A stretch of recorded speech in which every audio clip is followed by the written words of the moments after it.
I would like to thank you all for joining this evening to learn how you can electrify your ride. My name is Annika Osborne. I'm with Cool the Earth. We're an environmental nonprofit with the mission to reduce carbon emissions and air pollution. While we are big fans of walking, biking, public transit, and carpooling, preferably in an EV or on an e-bike, I've seen that. With our Ride and Drive Clean collaboration, we work to advance the adoption of electric vehicles and e-bikes in a fair and just marketplace. I'd like to thank the City of Palo Alto Utilities for sponsoring this webinar and eMotion Autos for partnering with us on our campaign. Co-founders from eMotion Autos, Adam and Greg, are here with us today. I know Adam is here. I've been talking to him, and he's not able to share with his camera today, but he can talk, and I'll introduce him a little later in the program. Or you could say quick hello, Adam. Quick hello. Okay, awesome. I do exist. Awesome. Here's our agenda for the evening. We'll talk about the benefits of driving electric, incentives for pre-owned EVs, and we'll focus in on our pre-owned campaign. Why pre-owned?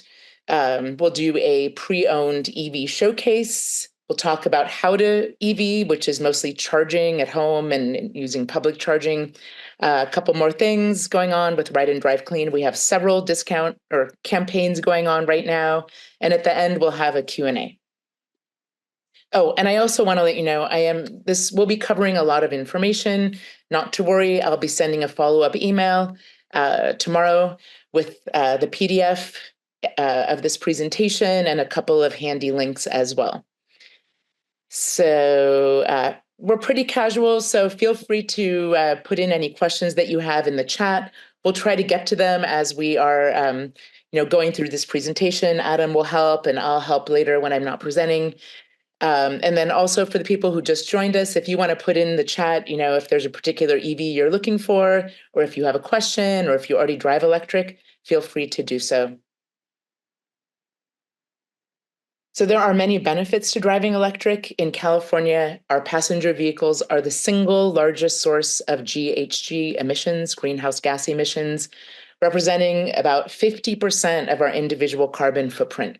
When we switch from a gas car to an EV and plug into clean energy, like we can do here in the Bay Area, we are taking impactful climate action by reducing our carbon emissions and improving the air quality around us. And these things both disproportionately impact our priority communities, so this is really important climate action. So while driving electric is better for the planet, there's no sacrifice when you go electric. EV drivers save time, money, and enjoy an improved driving experience. So all drivers save time by skipping the gas station and with fewer maintenance visits. It's basically rotating your tires and replenishing your windshield wiper fluid.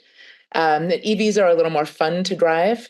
What I really like is the extra torque or power that you have when you drive an EV. So I can quickly accelerate when getting on the freeway and easily maneuver between lanes. You just kind of power up and glide into where you want to go.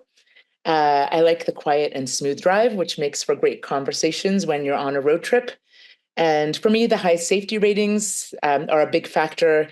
When I started driving electric, we had 2 teenagers in the house, so safety is important when they're for everyone, but maybe particular when they're just learning how to drive.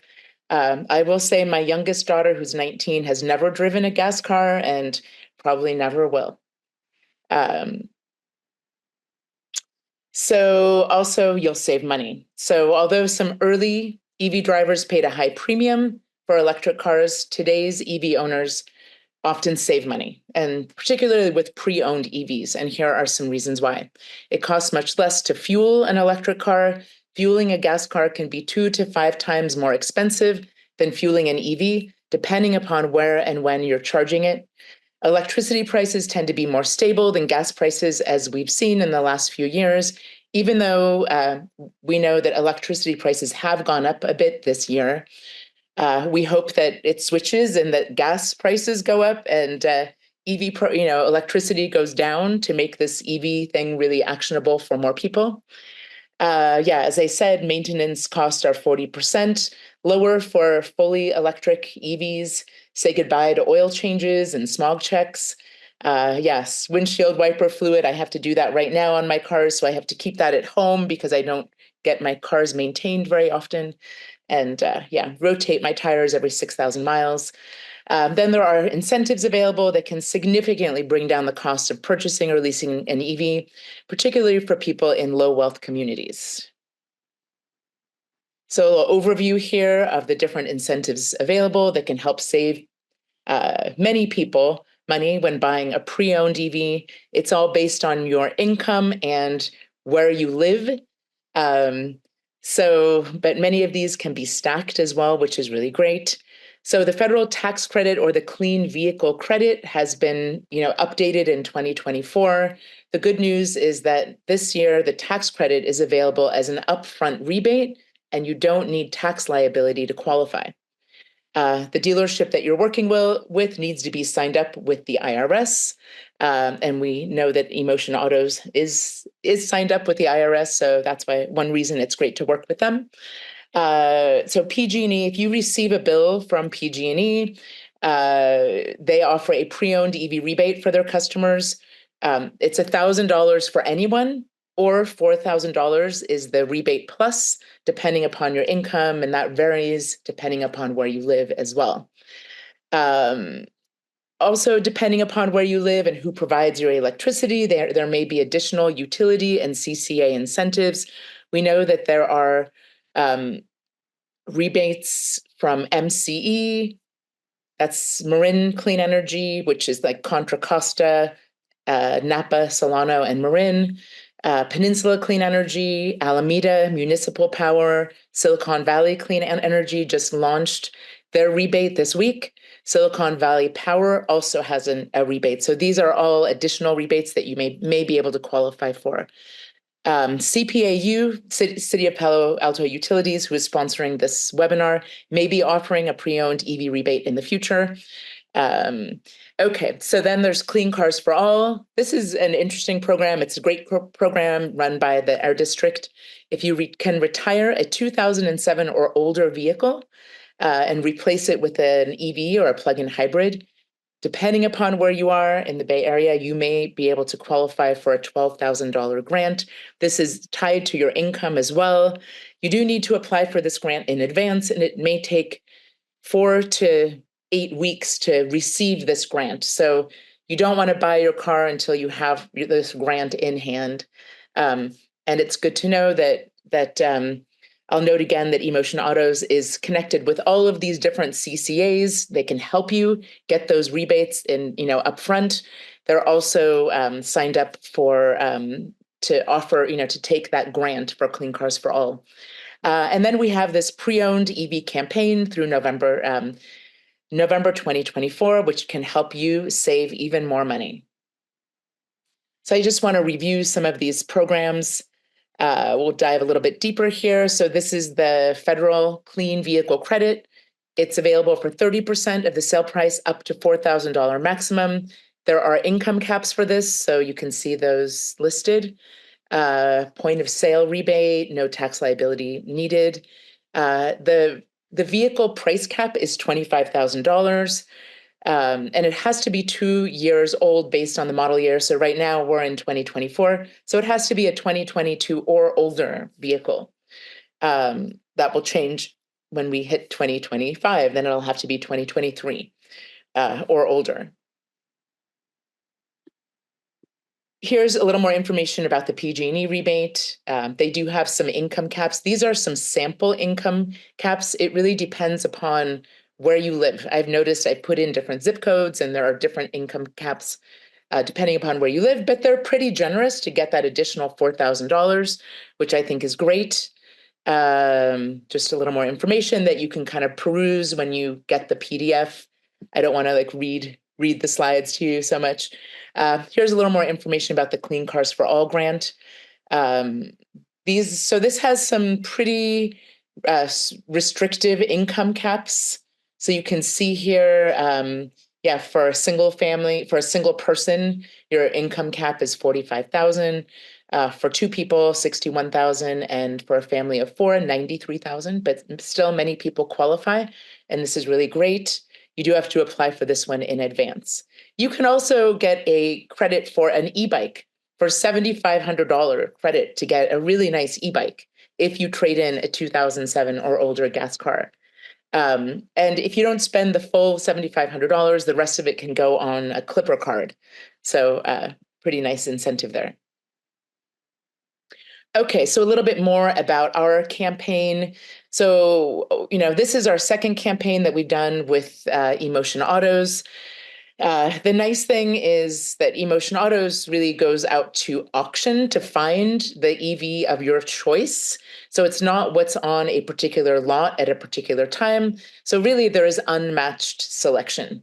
It is hassle-free. You don't have to deal with a traditional dealership, quality assurance, and we'll talk a little bit more about this in detail. And they offer an additional warranty, 1 year or 12,000 mile service contract, which is a really nice bonus. And just a little bit about how to get started with this. If you go to the right, so even though you'll be working with eMotion Autos to find your EV, you do sign up with us. So you go to the Ride and Drive Clean website, you go to Save Money, Pre-Owned EV Campaign, and this form will pop up at the bottom, and you'll fill this out, and this information will then get passed along to eMotion Autos, and then they'll reach out to you. Something else, just in terms of how it works, is if once you sign up on our website, you'll get a thank you note that has a link to Calendly, so you can make an appointment with eMotion Autos directly from there. If not, they'll reach out to you within 48 hours and give you other alternatives of how you guys can connect via phone or through email. Okay, so I'll talk a little bit about EVs now, a little bit more deeper. So at this point, there are so many EVs and plug-in hybrids available. So there is an EV for every lifestyle and budget. And what's nice is a lot of people, because of new technology, a lot of people lease their EVs. So there are many available all the time and new coming to market every day. So that's really nice.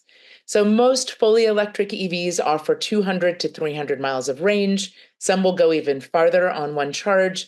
That means you can go from San Francisco to Tahoe with just a 15-minute charging break. For some of these cars that have more miles, like higher miles, the 300 miles, you may not have to stop at all.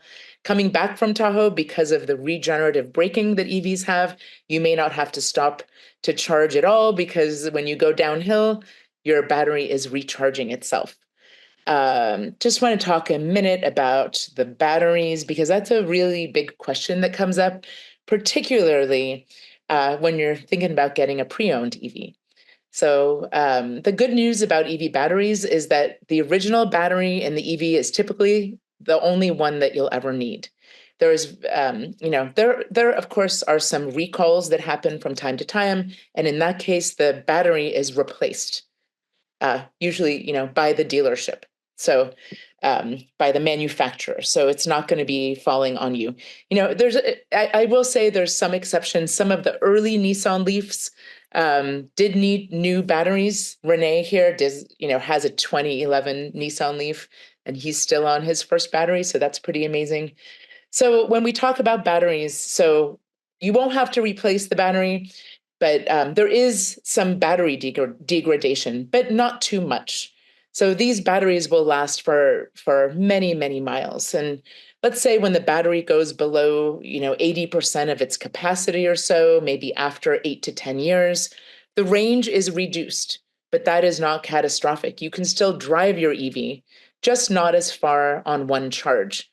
So that doesn't really impact most people on a day-to-day basis, because most people in the Bay Area drive less than 35 miles a day. So if you have 80% of the original battery, that's still really great. It just means that if you're going on a long road trip, you may have to stop a little bit more frequently to charge. So after, when it goes below your range needs, then there's the second life of the EV battery, using this battery for stationary storage, which is something that our utilities are very interested in to help stabilize our grid. We produce a lot of solar energy in the US, particularly in California, and we don't use it all while the sun is shining or store it. When the sun goes down, it's gone. So utilities want to capture as much renewable energy as possible in batteries. And so that's where we think there's a lot of research being done now to kind of change the EV batteries in a way where they can be used for utility storage or maybe even personal home storage.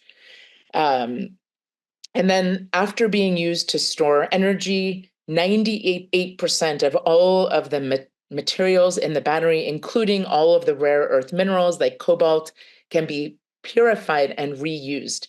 And that's already happening. There's a big recycling industry already happening. Tesla has a recycling center over in Sparks by Reno. And there's another company, Redwood Energy, that's collecting all of our lithium ion batteries. It's not just EVs. At this point, it's mostly from electronics, from our cell phones, from our laptops, and other electronics. That's where most of our lithium ion batteries are. But as as more and more people get EVs, it's important to know that these recycling facilities are already in place. So now we're going to focus a little bit more on, on getting a pre-owned EV and a little bit more on Emotion Autos. So I'll hand it off to Adam Borison, CEO and co-founder of Emotion Autos. Adam, take it away. Thank you so much. I assume you can hear me. You can't see me. I'm not shy. Not quite sure what's going on with my Zoom link to my camera, but it decided not to work. So anyway, you can find a picture of me on our website, I guess. But anyway, myself, Adam Borison, Greg Ham, we founded Emotion Autos, and I live and breathe used EVs every day, more than I sometimes like to do. Every minute, not every day. But I hopefully I can explain a bit about that, and then I'm happy to address questions, or you can contact me afterwards. So first thing to talk about very briefly, I think, is just kind of the benefits. Most of the benefit of having an EV comes from driving it, the operating it. But you could argue, I guess, that a used EV is even better than a new one because you don't have to make a car. So it certainly is as good, if not better, than buying a new EV as buying a used EV, better for the environment. The other thing that I'm sure people concerned about is cost. And I think one of the reasons that Greg and I got into this in the first place is the fact that we saw that they're remarkably inexpensive. Now, I don't want to overstate that case, but the first car that I bought, the first EV I bought, a Fiat 500e, and that was just before the pandemic, cost me $6,000.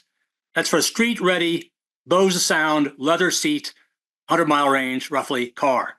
And I was just amazed at that at the time, that in fact you could get a car, a legal street legal car, very, very cutest car on earth pretty much, for a golf cart price. So again, I do not want to overemphasize the price side, but by and large, used EVs are remarkably economic, both battery and plug-in hybrids.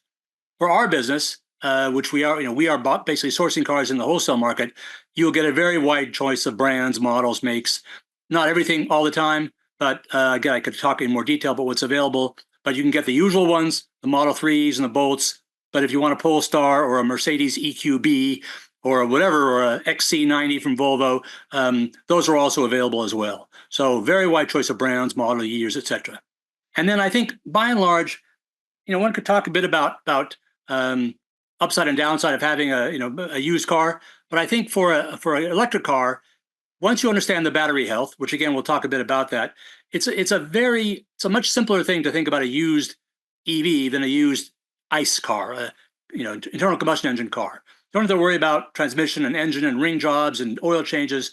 So to a large extent, I think some of the downside of buying a used car is actually less the case with an EV than it would be with a traditional car. So again, we're very big fans of this. Of course, it's a business we're in, but I think objectively speaking, I think you could argue that there's not too much downside once you understand the EV business to having a used EV versus a new one.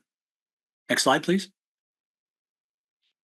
So let me just talk a little more of the kind of the advantages, or the pros and cons. One of the things, of course, is that cars depreciate, and from our perspective, that's a great thing because we're basically getting cars that have already depreciated. So to your benefit, if you buy a used EV, let's say from us or someone else, you don't have to worry about the immediate depreciation.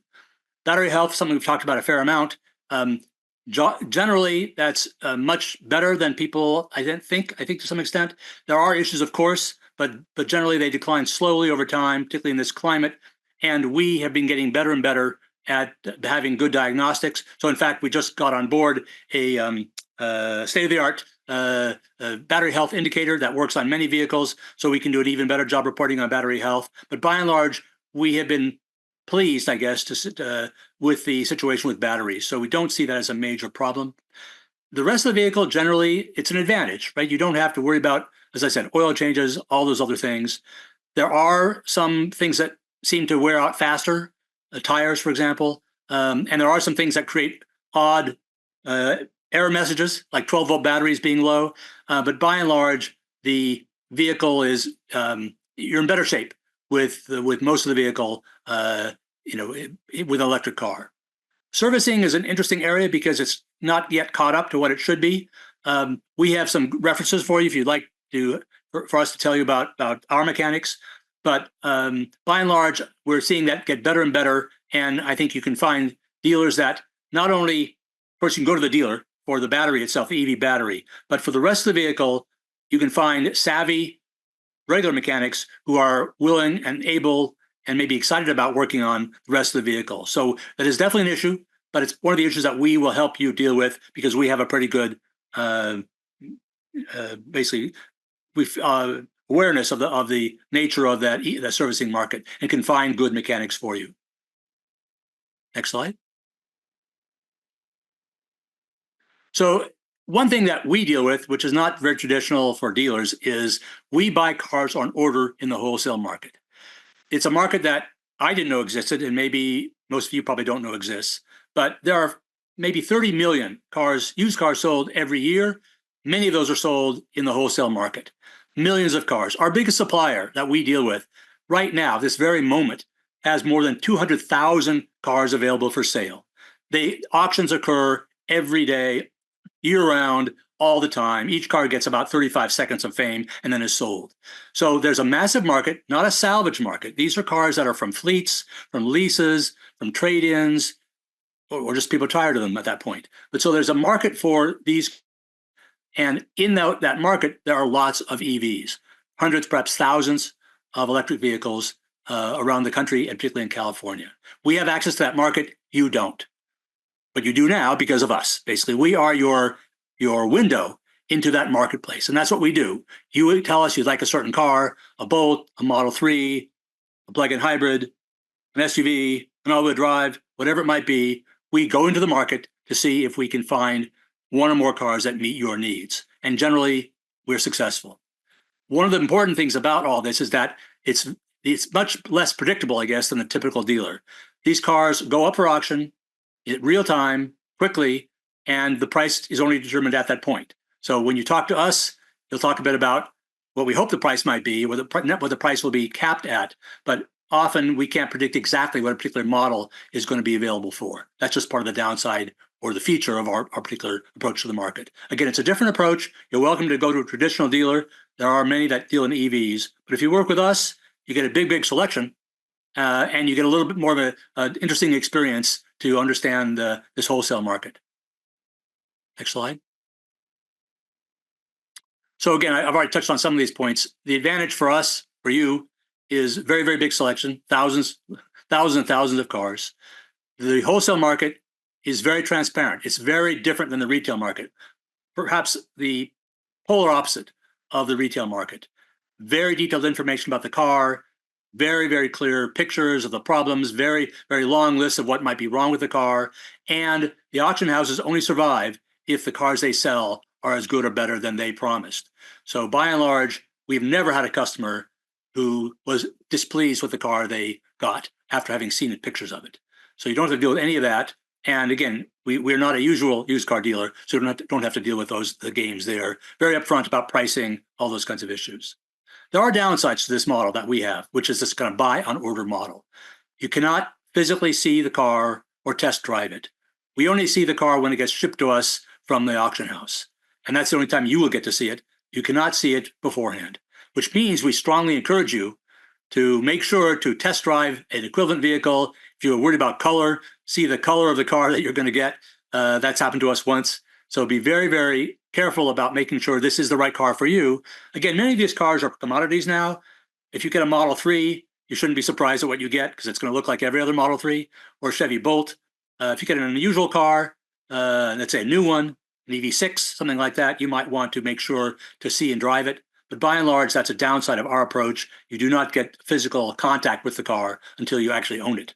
And then our process is longer and more involved. You can't just walk over and get the car. Now, that may be to some extent an advantage because you can't, no impulse buying. But with us, it takes a period of time, typically a few weeks, to go from your interest to getting a car, to having the car shipped, inspected, delivered. That takes a bit of time. So if you're in a real hurry, we can't really help you that much, but it doesn't take that long. It takes a few weeks from start to finish. Next slide. So this tells you a bit about our approach. And again, we've been doing this now, for a while, so we're honing our process. But this is basically the approach that we take. We would have a conversation with you, with our customers. Some of you I may have talked to already. I probably not. But what are you looking for? Do you have access to charging? How big a family do you have? Do you care about cosmetics? Do you care about dings? Do you need all-wheel drive? Those kinds of questions. Do you have a pro or con about Japanese cars? Whatever it might be. So we have a consultation. Based on that consultation, we typically find one or more target vehicles. So you might say, look, I can't really charge the car in my apartment, and I'd like to go to Tahoe every other week. I would like ultimately to have an electric car, but I'm really going to go for a plug-in hybrid. That's fine. I own one personally. I own two cars. I own a Bolt and a Kia Niro plug-in. So we agree on something that's, if I could find a car like this, then I would be happy. Once we agree on that, we ask for a deposit, a fee from you, and then we go get the car for you. And that's a process that takes a while. We go to in the market, to the auctions, we find a car, we send you detailed information about the car, and ultimately, if the car looks good to you, we go and try to buy it for you. Sometimes we can't get it at the price we agreed on, so we have to basically say we couldn't do it. But ultimately, after some number of tries, as little as one, that happens, I guess, much of the time, and maybe one or two or three, and every once in a while, I think our worst case is now 4 tries to get the right vehicle. But once we get it, we acquire it, we pay the fees, we transport it, we inspect it, we recondition it, and then we deliver it to you. And if we fail in this process, we just give you the money back. So you're not obligated to, you didn't lose your $500 if we fail at finding the car. So here's some of the cars that are yeah, you can go, that's fine. Here's some of the cars that we, I wouldn't say feature, but that we run into regularly, and that might cover the set of cars that you might like. So lower priced EVs, these are kind of the classic, the everyman cars these days. The Chevy Bolt, either in the EV and EUV, version. Range is quite good. The price, I have to be careful. I wouldn't get fixated on 15. Each of these cars, the price, it's a used car. So it depends on the year of the car, the mileage on the car, condition of the car, the trim of the car. So if you come in and you want all those to be great, you're going to be paying the high end. If you're accepting high mileage, some dings, an old car in the base trim, then the low end of these ranges might make sense. But again, I wouldn't be fixated on a particular low price, but the full range of those prices and vehicles is available. These are 3 of the ones that we see all the time and buy all the time for our customers. And we can talk more about pros and cons of those particular vehicles. But that's essentially what we see out in the market, kind of at the lower end of EVs. You can also find Fiats and lower range cars as well. So those are certainly possible. But these are some of the ones that have big enough range that most people think I could live with that. Next slide. Here are a little more expensive ones. Again, there are a lot of possibilities. The Model Ys become, very standard. A lot of people don't want to buy cars from Elon Musk for whatever reason. So we get a lot of people want to buy Model Ys from us, which is fine. So that's a very popular car these days. And again, price range, 25 is really low. I've seen, I think, one at that price. That would be a really, really beat up car. More like 30, 35, 40, 45. That would be more the Model Y price. The EV6, great car. A lot of customers love that car. The Ioniq 5 would be another one that's very similar. These are kind of competitors with Teslas. And then the Mach-E, we don't do too much in Ford cars so far. I wouldn't want to basically dissuade you from that, but that's another alternative. And you can get them close to the 25K IRS limit, but typically they're more than that. But those are three cars you could consider that are a little more expensive, a little bigger, more features than the base cars. Next slide. And again, we're not against plug-in hybrids. They fill a very important niche, and some of our customers, we've actually dissuaded them from all electric because they don't have charging and they have emergency reasons to need access to transportation. So we have sold quite a few plug-in hybrids. Here are some of the ones that we work with regularly. These are very, very popular these days. Plug-in hybrids were kind of unpopular, have become massively popular these days. So, but these are the kind of cars that we have. Kia Niro, I own one of those.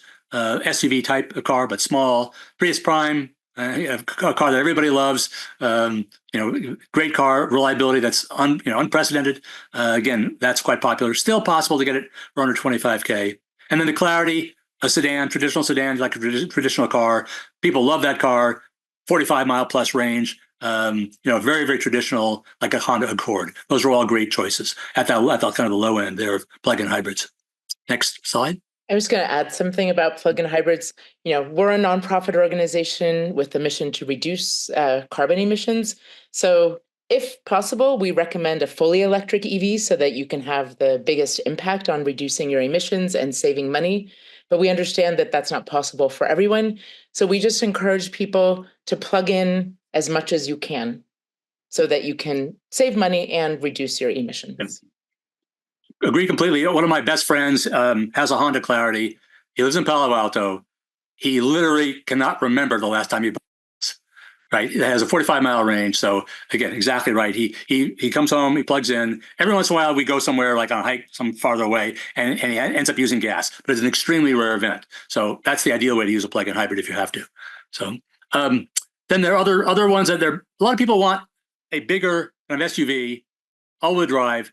And those are becoming more available in all electrics, but less so than other cars. So these are some of the plug-in hybrids that kind of fit that model. The RAV4 Prime is an aspirational vehicle for people. They love that car. It's a bigger, even though it's called a compact SUV, that's a great plug-in hybrid. Ford Escape, again, we're not big on Fords, but that's also a popular car. And then there are other varieties. And I show these because, again, if you really have to have kind of a larger SUV type car, maybe with all-wheel drive, there are some possibilities, and there are more and more possibilities in the all-electrics, but that's just starting to happen. So, the Solterra is like a new Subaru that we begin to see. So I wouldn't shy away from an all-electric, all-wheel drive SUV, but I think maybe a year ago or 6 months ago, they're just starting to become more popular. But there are plug-in hybrids that are available in that class. I think that's. Oh yeah, we don't do too much business in trucks and vans, but again, if you're looking for those, they are out there. We have a few customers that are looking at Rivians. They are available used. The F-150 Lightning also available used, and then the only minivan that I'm aware of right now, classic minivan in the electric space, is the Chrysler Pacifica plug-in. Not particularly well regarded for reliability, but if you really need a minivan, this is the one you could get. That's and again, those are available used quite often. So I think, yeah, that's it. I hope that kind of look over, whatever you want to call it, summary of what's out there, maybe gets you interested. We are in the market every single day. We, I think, have a pretty good sense of what there's available, what it might cost, what the downsides and upsides of various vehicles. And as Annika said, part of our whole business model is to help you avoid the typical dealing with used car dealers and have an advantage of dealing with someone who knows the ecosystem, knows the charging, knows the incentives backwards and forwards. I think that's true. And also knows servicing. So we are designed really to help you with the whole process. And our goal, like Annika's goal, is to move the climate needle in the right direction and do that by getting more people into these low emission, zero emission cars. And that's our goal. We'd love to help any of you participate in that effort. Thanks so much. Thank you very much, Adam. You'll probably get some questions. You may want to review the chat because there are some questions here, some specifically for you. We can take a look at all these at the end as well. So in case there's anything out there. There's one right there about trade-ins that you might want to take. So this is a repeat slide, I admit. We had this one already, but this is really just how to get started. You'll go to our website. I'll drop the link to our website, to this campaign in the chat at the very end of this meeting. In fact, if you have it handy, Adam, sorry, if you could put the link to sign up on the Ride and Drive Clean page right now, that would be great, because I can't do it while I'm sharing the slides. Okay, so now we're going to talk a little bit about how to EV. So people get worried about charging, but for most people, 80 to 90% of charging is done at home or at work, and it's easy. At home, you can just plug in the charger that comes with your EV into a standard 120-volt outlet. There are no install costs besides perhaps an extension cord, and it gives you between 25 and 40 miles of charge in 8 hours, whether that's in the evening or during the day, is up to you. And as I had said before, in the Bay Area, on average, people drive 25 miles a day. So this simple solution called level 1 charging works great for most people. If you drive more than 40 miles a day, a good option is to see if you can charge at work. And if not, you may want to purchase a home charging station for level 2 charging. Really, that just means you'll get an electrician to your home to wire everything from your electric panel close to where you're going to park your car. And so then you'll have the outlet right there, and then you can buy a charging station from a big box store or even online, and you just plug that in, and that's how you'll charge. But I do want to point out that charging an EV is a little different than filling up a gas car. It used to be when I had a gas car, I would wait till it was like 1/8 full, which is probably not a good idea. Then I'd go to the gas station, fill it up all the way, and then I would drive all week. And then at the end of the week, I'd do the same thing and fill it all up all the way. But really with an EV, if you have access to charging at home or at work, you're really just topping off the miles that you used during that prior day. So I'm typically going from like 60 to 80% of my range on a day-to-day basis. So, and sometimes I, go to visit my parents down on the peninsula. I come back and I only have 20% of my battery. Then it would take a little longer throughout the week to charge it and to get it back up to 80%. But typically that works. It's kind of a hybrid situation because sometimes I might need more range immediately. In that case, I would go to a fast charging station and just charge up a little bit, or I could go to my local library, plug in for 2 hours and pick up 50 miles. So there are other options, and if you just want to stick with level 1. But really, the first step is to check in with an electrician. Sometimes it's really good just to have the electrician. You can take a picture for them, even show them what your electric panel looks like so they can see, what your situation is. The reason we would recommend that for level 1 is just that we want to make sure you don't overload a circuit. So make sure that you're plugging into a standard outlet that isn't hooked up to so many other outlets. So anyway, so check with an electrician. So charging away from home is easy too. There are many level 2 public chargers available. So you can charge when you're around town, running errands. Like when I go to the farmer's market at the Civic Center, I plug in for an hour and pick up 25 miles for $1. It's like the best deal in town. I love it. But when you're going on a road trip, you'll want to fast charge with a level 3 charger, which is the fastest charging available. There are currently 3 standards for fast charging. The one on the left here is the CHAdeMO system that really is only used for Nissan Leafs and some older Japanese cars. On the right is the Tesla standard that has been proprietary to Tesla. I'll talk a little bit more about that. The one in the middle is the CCS system for all other EVs. So currently, most manufacturers have the look in the middle there, that standard. But this last year, I think every single manufacturer except Nissan for the Ariya, but not for the Leaf, is adopting the Tesla standard. And we don't need to call it the Tesla standard. It's called the North American Charging Standard, or NACS. So many of the Tesla supercharging stations will be available to all drivers of all EVs. And the way it's kind of starting off is through adapters. So manufacturers are sending out, adapters to people. You can buy some third party, I think on Amazon, I've heard. And starting Well, this is the plan. I don't know if this is actually happening with every manufacturer, but the plan is that for the 2025 models, that they'll have the NACS or the North American Charging Standard port in their car. So it's much easier to show up at a Tesla supercharging station and just plug in. So that's really good news. This came out of some studies that had been done that like some of the level 3 charging stations aren't as reliable. People show up to them and they might be broken, and there isn't, like a maintenance system that's really so great or in place. But the Tesla supercharging network has like a 99.5% reliability. So that's really good news. And Tesla has a really, because they own the whole kind of ecosystem, they have a very responsive maintenance team if things do go awry with their charging stations. Okay, so once you start driving electric, it's ideal to charge your EV from rooftop solar. There is a federal tax credit available this year and for the next 8 years for 30% of the cost of rooftop solar. It's a great feeling to charge your car from the electricity that you generate from your own home. And for more resilience, you may want to consider a battery for storage. It's also 30% federal tax credit for a battery. If you're not ready for solar, though, City of Palo Alto Utilities electricity is already carbon neutral, and CPAU has some of the most affordable electricity around. If you live in Palo Alto, to make the most of renewables, they recommend that you charge your EV during peak solar hours, and if that's not available, after midnight. City of Palo Alto will be moving to time of use rate plans as well.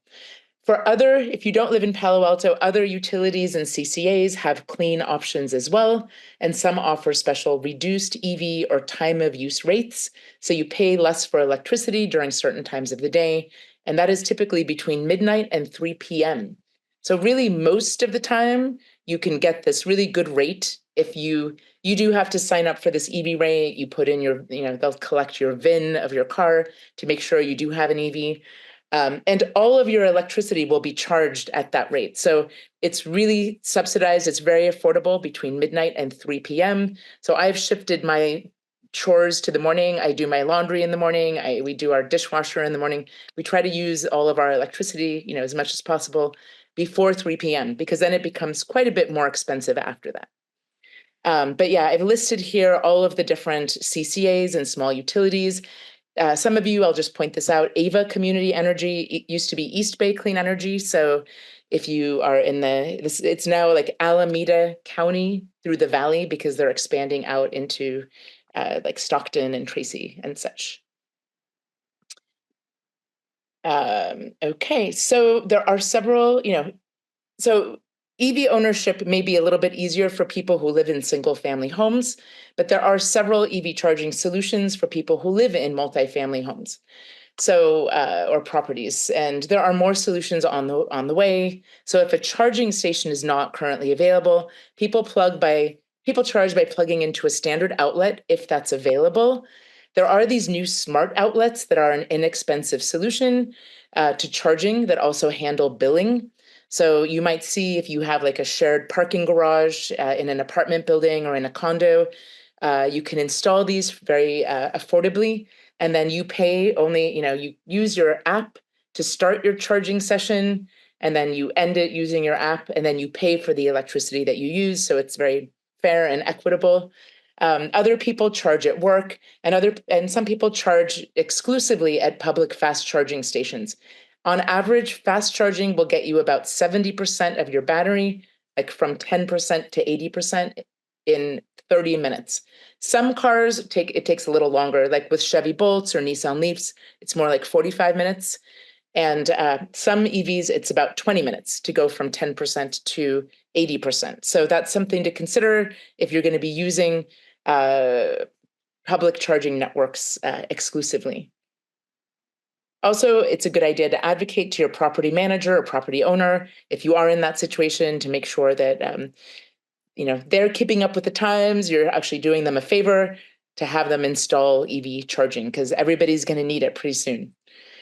Taking a road trip is getting simpler all the time. There are thousands of public charging sites that provide fast charging and using apps like PlugShare and a better route planner. It's easy to plan a trip and find chargers along the way. You can map out your trip on your computer before you head out on your trip, and then use the app when you're on the road. So if I'm heading down south, I like to plan out my trip, and I just sort of like, oh, am I going to go to Gilroy or Salinas? Like, do I want to go to the outlets, or do I want to go to the taqueria that I like? So you sort of get used to this after a few road trips and kind of figure out your favorite charging stations or what works for your road trip. Electrify America, EVgo, ChargePoint, Tesla are the most common charging networks that you'll see around in the Bay Area. Makes it, so they all have app and card-based solutions. So you can either tap a card to the station to connect, or you can use an app. You simply just swipe on an app and it gets plug in and swipe, and that will activate your charging session. So once you go electric, you'll want to sign up for these so that you're ready to go if you're on a road trip or if you just need to charge at some point. So you have them in your car connected to a payment method. So it's easy and you don't have to take the time to sign up. And something else to think about is when you're on a road trip, sometimes I stay in a Vrbo or an Airbnb, I'll always contact them in advance and let them know I drive electric and ask them if I can charge while I'm there. So that's pretty handy. Like overnight, you can pick up some miles so you don't have to be constantly using public charging. People have always said, yes, no problem. Sometimes they're like, oh, we'll bring an extension cord for you. So it's like easy for you to charge. So that's been very, quite great. And some hotels also offer charging. Okay, a little bit more about who we are. We're here really to help you ride and drive electric. We offer EV and e-bike discount campaigns with partners like Cartelligent, Rad Power Bikes, Palo Alto Bicycles. We have one going on with them right now, and with eMotion Autos for pre-owned. When it's not raining, we host EV and e-bike shows, so you can check out new and some of the most popular EVs out there, talk to EV owners about driving electric. We have our last EV show coming up this Saturday in Palo Alto in Mitchell Park from 11 to 2.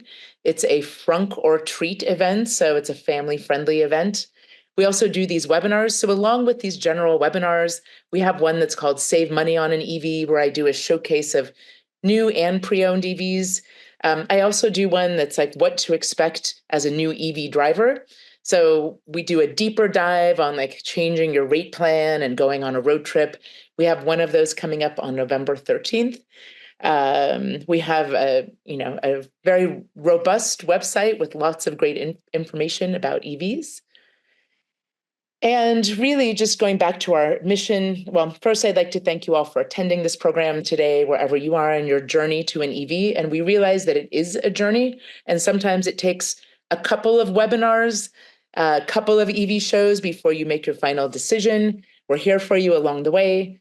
I hope this program is helpful for you. I want to thank City of Palo Alto Utilities for sponsoring this webinar and eMotion Autos for partnering with us. So if you can make the switch to driving electric now, we're here to help you along the way. The sooner the better. If you're not ready now, can we have your support by pledging to make your next car electric? I know many of you did that when you signed up for this webinar. Our biggest ask really is please don't buy a new gas car. It will be on this earth emitting carbon and air pollution for 12 to 15 years, and we have to stop doing that as quickly as possible. I have a quick poll that I'm going to put up. Annika, I do have one thing I wanted to add. Yes. I know whenever the right time. Yeah, and don't worry, we'll have Q&A after this. So you can go ahead right now while I'm setting the poll up. Okay, so I just want to mention something about incentives, because I think there's a lot of talk about that, and we maybe can go into detail a little bit. But so the biggest benefit would be if you can get about $10,000 or $12,000 to buy a car, which is a lot of money. If you have an old car to turn in, or you know of an old car to turn in, because you can buy it today and turn it in a month from now. So if you're low income, the Clean Cars for All program, and have access to an inexpensive, to a old gas car, very old gas car, you can save a lot of money.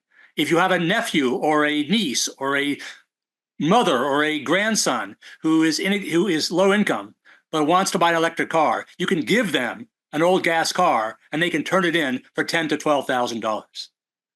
Hard to believe, takes some time to make happen, but it's amazing that it's true. There's a similar program called DCAP where you don't turn in an old car. That program was basically tabled for a while. It's coming back in. Will be statewide.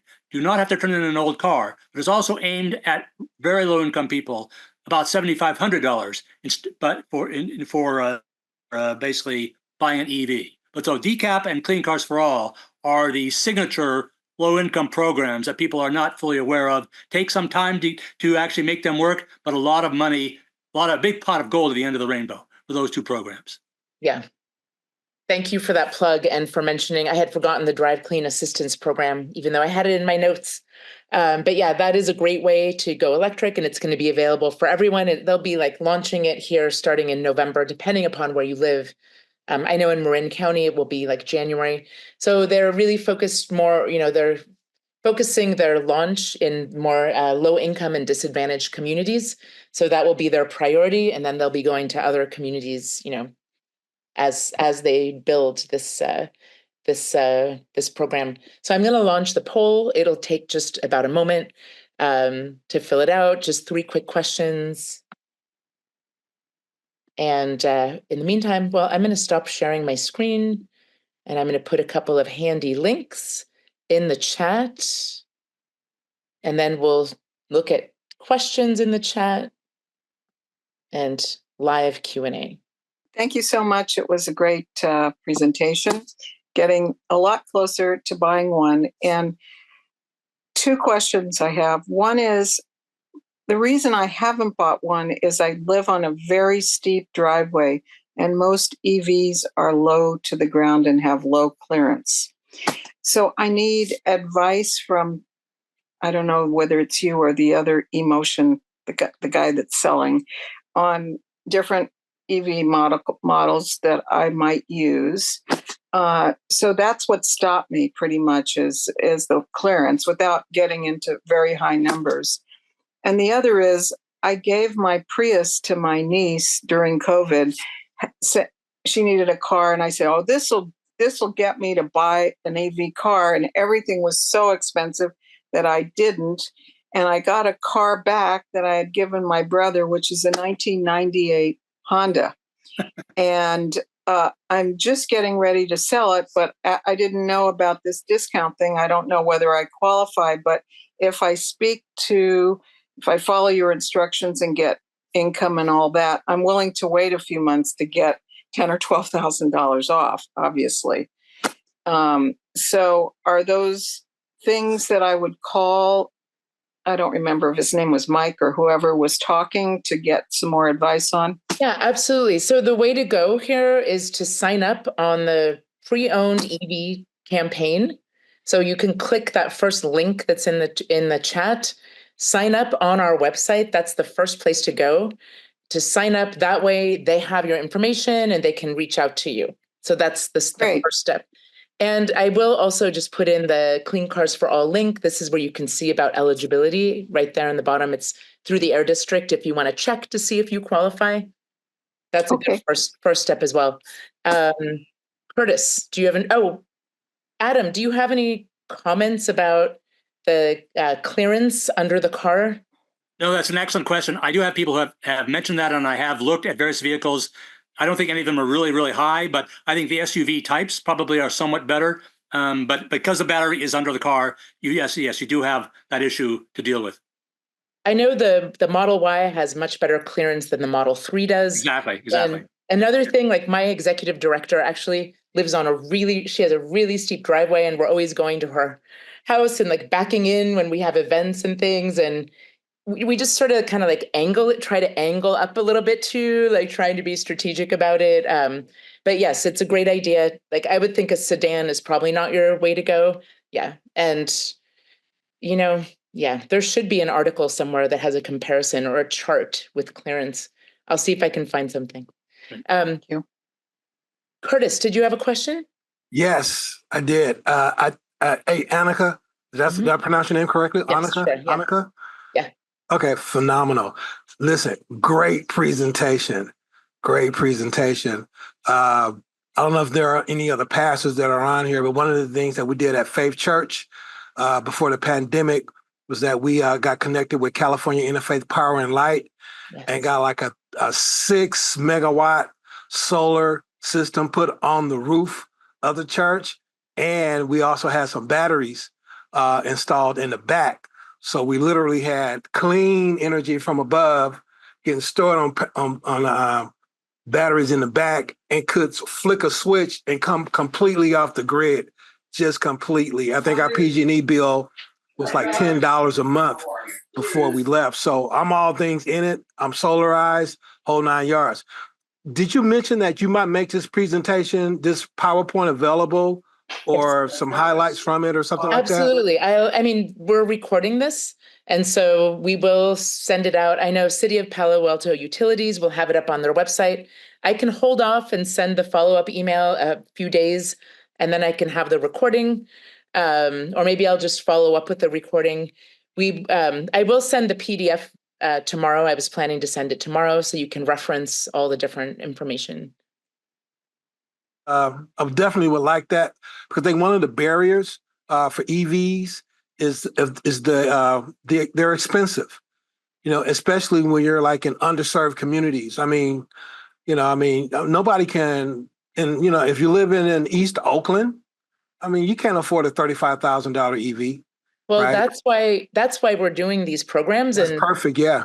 educating about these incentives that many people don't know about. So in certain parts of the Bay Area, you can qualify for $21,000 or $22,000 off an EV, a used EV. Right.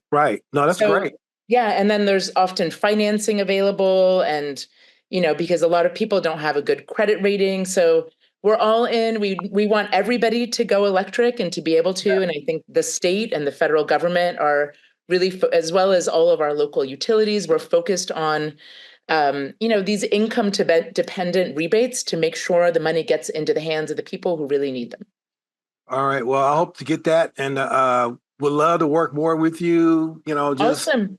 Put your yeah. Reach out, and maybe we can do some programs in your community. Oh yeah, for sure. Yeah. I'd appreciate that. Thank you so much, Annika. Okay, great presentation. Thank you. Bella.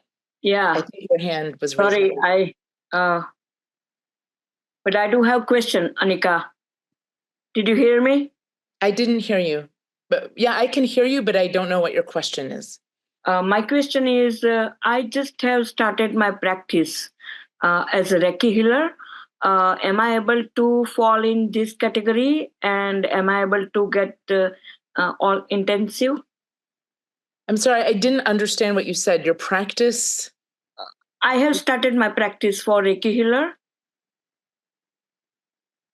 So yeah, I think this is Adam. It depends a lot on your income level. I mean, if your typically income level is based on your tax return, adjusted gross income, or modified adjusted gross income, that's how you establish your poverty level, your income level, and it varies by program.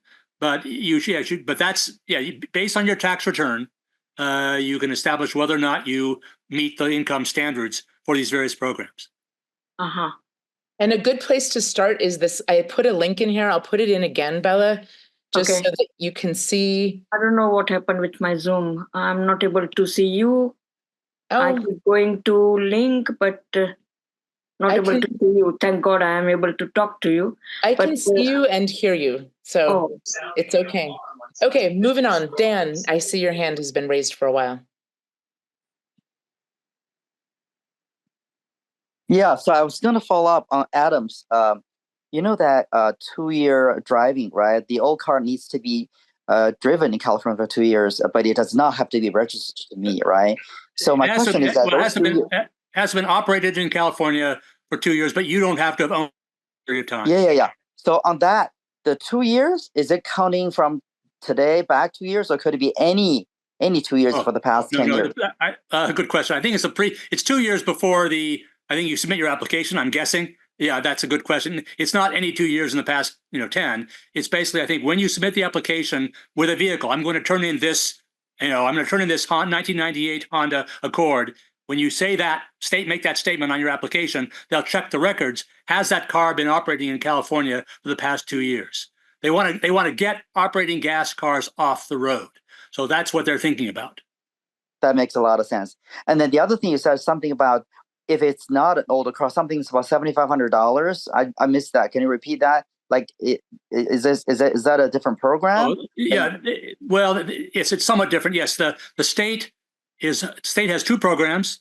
They're somewhat tied together, but the Clean Cars for All program is the one where you turn a car in. The DCAP program, Drive Clean, whatever, you do not have to turn a car in. But that program was recently restarted and is only being rolled out. So again, there's two separate programs. The DCAP program being rolled out doesn't require returning a car. The Clean Cars for All program, air districts at the moment, and has an existing program, $10,000 to $12,000, depending on where you live. And both programs has an income, the same or different income caps. I believe right? they're the same. It's 3 times the poverty level. I believe they use the same rules, the two programs. That's Yeah, great. Thank you so same much. thing. And then Zach has a question as well. Yes, hi. I've got a gas guzzling Golf right now, and I know that the e-Golfs don't have much range, and I'm just wondering if it's a bad idea to buy one because of the value. And Yeah, I want something compact. it's great. It's a really great, fun little car to drive. It's easy to park, but I would not recommend it as your only car. It works for us because we have a long range car that we use for road trips and for long Yeah. drives, but this is really just for kind of around the town. We live in San Rafael, and it was like great for our teenage kids. They could drive to Stinson and back, Berkeley and back, and San Francisco and back, but that's Right. about it. Well, that's right. I live in San Rafael as well, and Oh, okay.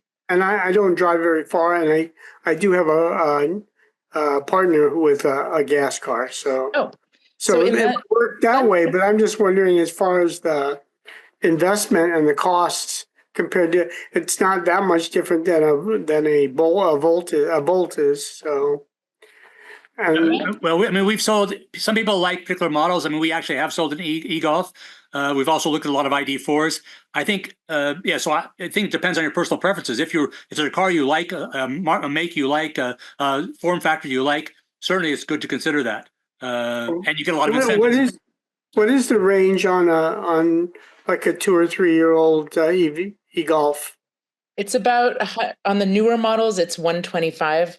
I have a Okay. 2016 and it only has 85 miles of range. And I don't want to get rid of it just because it's so cheap to operate. I've paid it off. It's so cheap to operate. And Mhm. I do most of my daily driving in that car. It's just small and easy to park. It's just, as long as you have a backup car, I Yeah. think you'll be in good shape. And like you could do most of your driving in that car and reduce your emissions. And yeah, it's very peppy and fun to drive.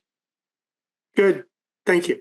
It's similar to a Chevy Bolt. It's probably less expensive than a Chevy Bolt. I don't know. Adam probably has a better read on that just because of the lower range. Yeah, I think so. Right. Yes. Generally, yes. Okay. All right. Any other questions? Yes, that's a really good point. Check the battery and the range before buying a used EV. Adam, can you talk a little bit about that? Sure. I mean, in the market that exists today, virtually all the cars that we get will have some kind of report on the battery health. So that's often based on similar cars, on driving patterns, on location. So it's a reasonably good indicator, and we've used that quite a bit.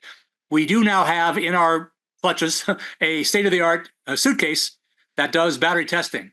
Only works on some vehicles, Model 3s, Bolts, and a few, and they're expanding the number of vehicles that it works on. So we should be able to confirm that reading for you. And for us, again, the wholesale market has to live up to what it says. So if we get a car that said 87% battery and it arrives and it has 72%, we can refuse to buy the car. So you should, when you get a car from us, it should have it should be well established what the battery health is, and it should live up to that. I have a Okay. question. Yes.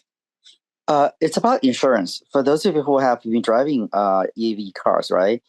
Just what's the ballpark difference compare insurance rates for a EV car, whether it's Golf or whether it's Tesla versus, Honda Accord or whatever? Can you give some numbers? I've read different stories about this, and it seems like it may be about 3 to 5% more expensive to insure an electric car. in general, maintenance for a fully electric car is 40% less because there are fewer than 20 moving parts in an EV. So not a whole lot can go wrong. I'll give you an example with my Tesla Model Y. I asked the dealer, I was getting some, like the mirror, I don't know, they're very helpful at the dealership. Maybe I can't remember what I was having done, but I asked them, like, when do I need to come in for a checkup on this car? And they're like, yeah, after about 6 years. That's like the first checkup. And so, but with my Volkswagen, it's funny because, you know, it's a brand there where they have a model they get a lot of money from maintenance. I'm getting an email from them every 6 months. Make sure you come in for your checkup. I'm like, I don't think I really need that 6 months checkup. I kind of wait until like a light goes off and flashes, which really hasn't happened. Get my tires checked and rotated. On insurance, I'd be very careful to make sure you get a good quote. I think I mentioned this in the chat box.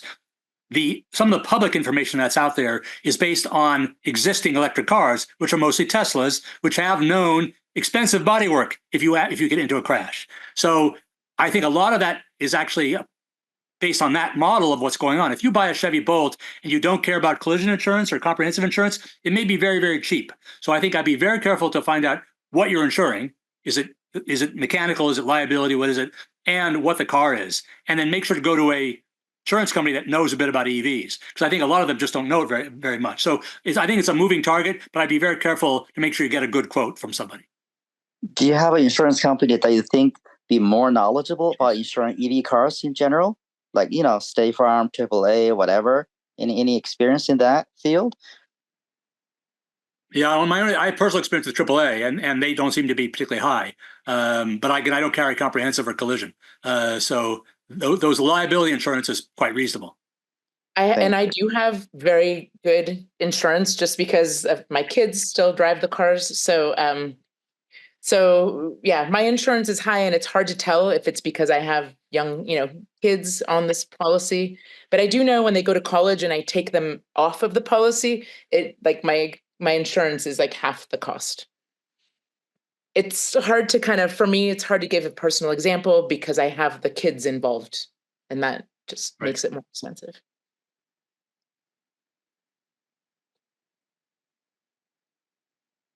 But yeah, somebody recommend Lemonade because with Lemonade, you only pay depending upon how much you drive, and I don't know. It seems like a new model for insurance, and I don't think it's available in California, but Tesla does have some kind of insurance where it's because they basically have all of your driving data, because Tesla is basically a big computer, they kind of can give you an insurance quote based on your driving record, your real-time driving record. Yeah. How if you speed and all that stuff. Dan, do you have another question? No, I'm okay. Thanks. I appreciate it. Very useful. Okay. Awesome. Okay. Any other questions at all? Because we are at about 6:15, close to a little over the hour. Happy to stay on if there are more questions. Otherwise, I think in 30 seconds, I'll end this chat. You'll get an email from me. I have another webinar coming up next week. Feel free to join that one. Thank you. We're taking a break. We decided during election week, we're not doing a webinar because people are going to be busy or they won't be able to pay attention or focus or something. Yeah, join us in Palo Alto if that's close to you. We're going to have a Trunk or Treat EV show on Saturday. You can check our events page and sign up there. Are you going to be there? Yeah. All right. Finally, I'll be there too. Recognize me though, because I might be in costume. Oh, is that right? Well, is that okay without costume, or have to buy something right now before I go there? You can come in costume if you'd like, but it's not necessary. Fine, I'll come as a Adam will be there as well, so he can answer any other questions that you have. So that's great. That'll be great. All right. Thanks again, everyone, for coming. Thanks for your interest in electric, and spread the word about Ride and Drive Clean and Emotion Autos.